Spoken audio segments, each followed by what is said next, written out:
لبيك اللهم لبيك لبيك لا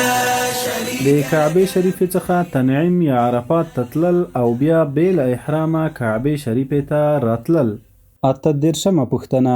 که یو څوک د کعبه شریفې څخه جعرانی یا حدیبیه یا تنعیم یا عرفات یا جده او یا د حل بل ځای ته د لیدو لپاره ولاړ شي، نو بیرته بیل احرامه کعبه شریفې ته راتللی شي او کنه؟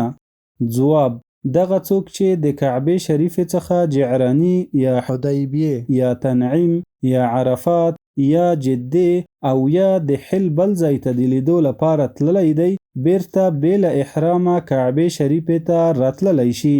او شی یعنی دم یا صدقه نه پرې لازمیږي، خو په دې شرط چې تر افاقي میقات یعنی ذوالحلیفه، الجحفه، یلملم، قرن منازل،